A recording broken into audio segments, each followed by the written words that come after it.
Hello everyone, welcome to the daily newspaper analysis brought to you by Shankar IAS Academy, 16th April 2025. Displayed here are the list of topics for the discussion. The first topic, atmospheric rivers. This phenomena happened in United States recently, which resulted into heavy rainfall in the western margins of the United States. And the second topic, Leptobrachium aryatium. It is a new species of frog discovered from the Garbanga Reserve Forest in Guwahati. And the third topic, Amarnath Temple. We are discussing this topic because we know that the registration for the pilgrim visit to the Amarnath Temple has started, and the temple will be reopened soon. And the next topic, Saras MK2. Saras MK2 is an upgraded version of Saras MK1, and the test flight of this flight will happen in December 2027. And in this topic, we'll be discussing the features of the Saras MK2. And without much delay, let's begin our discussion with the first article. Before getting into the discussion, there is an important announcement from Shankar IAS Academy. Shankar IAS Academy's All India mock test UPSC prelims will be held in the following days. You can register for the UPSC mock test, All India mock test in the website. Do register, take the test. This word means atmospheric river. The article is taken from Indian Express. Why it is in the news? Recently, the United States of America witnessed heavy rainfall, strong winds, and severe thunderstorm due to a type of storm known as atmospheric river. What is exactly this physical phenomena? We will discuss. And before that, we have to see what is the UPSC relevance of this topic. You can expect questions related to physical geography and other physical phenomena under the topic India and the world geography or the physical geography. So coming to the phenomena, atmospheric rivers, they are a narrow, fast-moving band of moisture and wind, and when we look into the sky, it will appear like a river. That is why it is known as atmospheric river. So simply we can see that it is a narrow band of fast-moving moisture and wind. And here you can see the picture of the atmospheric river. So here you can see that the atmospheric river, the phenomenon is collecting moisture from the nearby water body or ocean, and when it makes the landfall, it is giving precipitation in the form of rain or in the form of snow. And here it is showing the map of California. There is also a reason, because this phenomena usually happens in the mid-latitude region, especially in the western margins of the continents. So coming to the occurrence, like I mentioned, they can happen all over the world, but it is very common in the mid-latitude region and especially in the western margins of the continents. And coming to the formation of the atmospheric river, it usually happens during the large scale weather events such as extratropical cyclones. So we know that how these tropical cyclones are formed. When the ocean reaches 27 degree of temperature, that is ideal temperature for the formation of low pressure, eventually this low pressure will turn into a cyclone. So the cyclone will collect the moisture from the ocean. So later, under the influence of the subtropical jet stream, the collected moisture will move towards the western margins of the continents, and when it makes the landfall, it will give precipitation, and precipitation in the form of rain or in the form of snow. So this phenomena is known as atmospheric rivers, and this is how the mechanism of the atmospheric rivers is also working. So coming to the impact of this atmospheric river, you can see that when it makes the landfall, it can result into heavy rainfall. Therefore, it can even lead to flooding. And the next impact of this atmospheric rivers will be mudslide or landslide. And the next, the atmospheric, when it makes the landfall or when atmospheric rivers are formed, it can also lead to conditions like hurricane. And finally, the property damage can happen. And recently, the National Oceanic and the Atmospheric Administration of the United States found that because of the increase in the global average temperature, because of the increasing frequencies of the extreme weather events such as cold wave, heat waves, and such phenomena, the atmospheric events like the atmospheric rivers are also increasing its frequency. So therefore, we have to take steps against such events as well. So coming to the UPSC prelims practice question, you can see that in this topic we discussed what is this atmospheric rivers, how it is formed and where it is forming, and what are the reasons behind that. And then we also discussed what will be the impact of this phenomena like atmospheric river.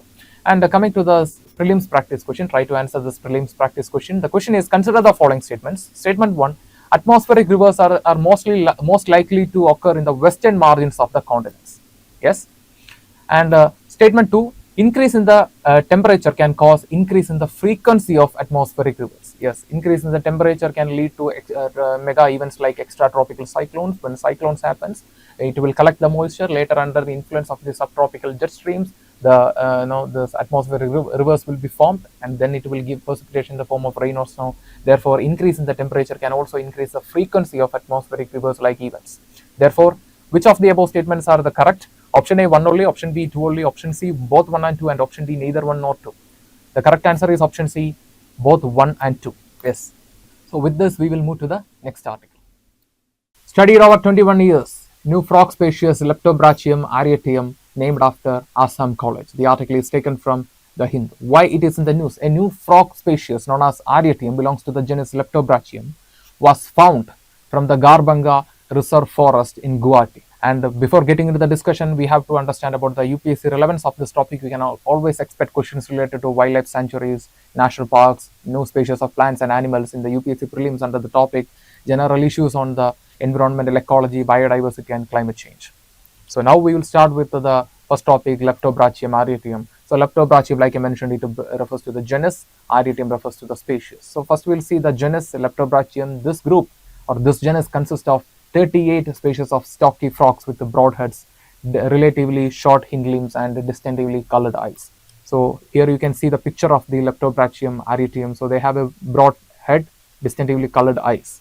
So coming to the nomenclature or naming of this frog, the name of this frog is an honor to the Arya Vidyapeeth College in Assam for their contribution in the field of research and education. So coming to the features of this frog, so appearance, it will look like they have a orange and black colored eye and a reticulated throat pattern. So here you can see the reticulated throat pattern. So you can see the similar skin pattern on python as well. And this pattern is known as reticulated throat pattern. And a smooth rhythmic call at the dusk. So towards the evening, towards the night, they will make a rhythmic call to attract the mate. So coming to the next, Garbanga Reserve Forest. So it is located in the southwest of Guwahati near the Meghalaya Assam border. And this forest is known for notable species like Harlock gibbon, leopards, elephants, deers, and also various reptiles and amphibians like rare frogs, snakes, and monitored lizards. So what are the threats or what are the challenges in this reserve forest? This forest is also vulnerable to various illegal activities such as poaching, timber smuggling, and also illegal mining. So here you can see the picture or the location of the Garbanga Reserve. So it is located on the border of Assam and Meghalaya. So in this topic we discussed Leptobrachium aryatium frog, its basic features, and then we will also discuss Garbanga Reserve Forest. And based on our discussion, try to answer this prelims practice question. The question is, consider the following statements regarding Garbanga Reserve Forest. It is located in the state of Meghalaya. And statement 2, it has both evergreen and deciduous vegetation. And statement 3, it is known for habitat of great Indian bustard. And the question is, which of the above statements is or are incorrect? Option A 1 only, option B 1 and 3 only, option C 1 and 2 only, and option D 1, 2 and 3. The correct answer is option B 1 and 3 only. It is located in the Guwahati in the state of Assam, but it is in the border region of Assam Meghalaya, right? And the next is, it is known for both vegetation, that is both evergreen and deciduous vegetation. That statement is correct. And the option statement 3, it is known for habitat of great Indian bustard. Great Indian bustard is it is inhabited in the western part of India in the state of Rajasthan. Therefore, the correct answer is the incorrect statements are 1 and 3. Therefore, the correct option is option B. So with this, we will move to the next article. Amarnath Yatra 2025 registration begins. History, legend of this shrine up in the mountains. The article is taken from Hindu. Why it is in the news? Amarnath Yatra, Amarnath pilgrim visit to Amarnath temple, which is organized only once in a year, and this is going to happen. And the temple will be opened soon. And coming to the UPSC relevance of this topic, you can expect questions related to the cultural activities of India under the topic history of India and the current events of national importance. No doubt, because this happens only once in a year, therefore it has national importance. So coming to the basic facts about the Amarnath temple, which is located in the Jammu and Kashmir, and it is located exactly on Amarnath mountain at the height of 3,888 meter, and this temple is dedicated to Lord Shiva. So in this picture, you can see the exact location of the Amarnath peak and Amarnath temple. And here you can see the picture of the Amarnath temple. So it is a cave, and the Shivalinga in the Amarnath temple is formed due to the dripping of minerals from the cave ceiling. Geographically, we can say that in another sense, the Shivalinga in the Amarnath temple is a stalagmite. And as per the belief, it is believed to be discovered by Bhrigu, an ancient sage. And you can see that ancient work known as Amareshwara Mahatmaya also mentions about this place. And we can see that another work written that is known as Rajatarangani, written by Kalhana in the 12th century CE, also mentions about Amarnath cave. And we can see that geographically, like I mentioned, this Shivalinga in the cave is formed due to the dripping of minerals from the ceiling. Therefore, the Shivalinga can be considered as a stalagmite. And on another side, the cave has a water source, and that water is coming from the glaciers in the Leader Valley. And you coming to the the historical importance or the mythological importance. And coming to the mythological importance of this region is believed to be the region where the Amar Kada took place. What is Amar Kada? Amar means immortality. Kada means story. So as per the Hindu mythology, the in this region only Shiva relieved his secret of immortality to his wife Parvati. So that's why this region has religious importance. We know that. So in this topic, we discussed the Amarnath temple, its basic facts, and what is the importance of the pilgrim visit to Amarnath temple. So based on our discussion, try to answer this prelims practice question. The question is the Rajatarangini and historical works mentions about Jammu and Kashmir is written by which of the following authors? Option A Kalidasa, option B Bhanabhatta, option C Kalkhana, and option D Vishagadatta. See, Kalidasa wrote, we know that Kumara Sambhava, right?